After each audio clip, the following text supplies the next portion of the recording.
is the Big O Show. This is the Big O Show.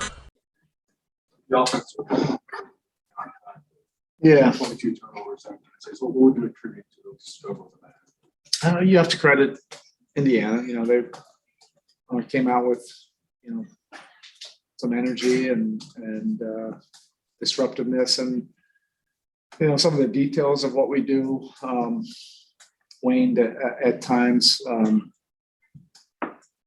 You know, just made some plays that were not characteristic of what we normally do. But you probably have to credit, or you do have to credit their defense for a lot of that. How much of it was not having Kyle up there? I mean, that's a factor, but you know, we should be able to function. You know, at least be able to get into offense, get the ball where it needs to, get shots that we want up. You know, even without them. You know, I thought in the second half there was times that it was better. You know, even, you know, some of the opportunities that we had that were in our wheelhouse, you know, we missed some of those that were good shots, you know, for us. Good looks, some of them in and out, like, you know, right where we want to get the ball. Those are, you know, sometimes the breaks of the game. But second half overall, you know, our defensive disposition and urgency and effort, multiple efforts was significantly better. You know, our offense just didn't, you know, didn't put up enough points. Defensively, what you guys did, especially in the third quarter, Yeah. with the 8-point guide, does that still show that still remains? Yeah, that was really inspiring. You know, the third quarter really came out with great toughness and multiple efforts, the urgency, the communication, all of it. You know, this is the identity that, you know, we want. And on the road, that's what you want to do. You want to be able to defend and put yourself in a position, you know, to have an opportunity to win. They just made more plays. You know, that's bottom line. We had a lead, and we're able to hold on to the lead, and we missed some shots that probably could have extended it a little bit more.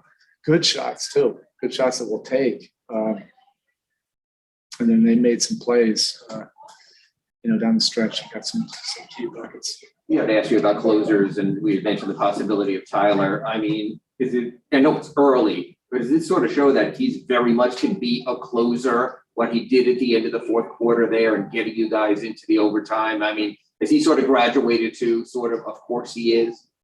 Yeah. Look, he's a third-year player that's gotten better every year. You know, the skill set, you know, his ability to handle the ball, get to where he needs to get to, wants to get to. You know, he can be effective, you know, at any level on the floor, and he's really improving his playmaking and passing as well and reading the defense. So, you know, they were trapping him, so that's something that's new, and that's a sign of respect. You know, they don't want him just to come off and play, and we'll probably see a lot more of that, you know, going forward. Is the hope for in the short term issue? Yeah, all this stuff, you know, I'm not going to make a prediction now. You know, we have to see, you know, how he feels after the fight and get back to Miami, and we'll go from there. PJ was just an ankle and collision Gabe. And what can you say about his toughness? You know, playing 36 minutes, clearly hollow out there. Oh, PJ's an absolute warrior. I mean, I don't even want to ask the trainers, like, you know, how hurt he is. And, you know, I know that there's a wet spot on the floor. He's just so competitive. His voice, his drive, like all that stuff, his will. He's a force of nature defensively, and he just helps everybody. Seems like he's unique in the sense that, you know, can only take 3 shots out there in 36 minutes, but still be effective and impactful. Yeah, you know, I wish, you know, players like PJ could be celebrated more.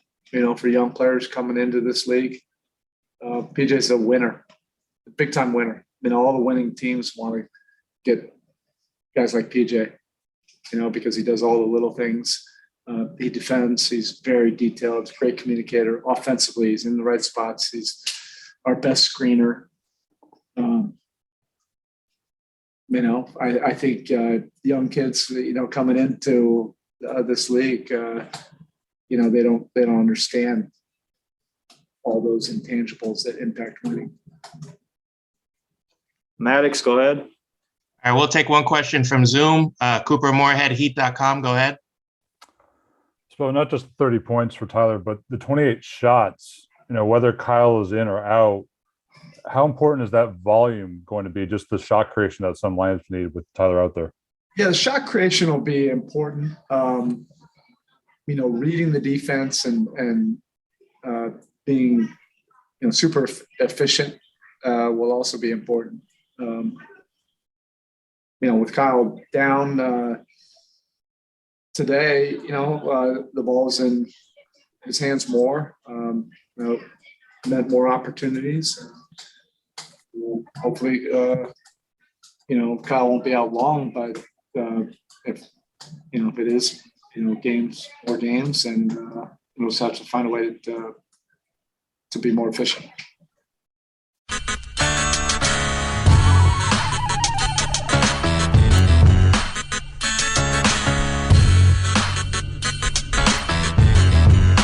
This is the Big O Show. This is the Big O Show.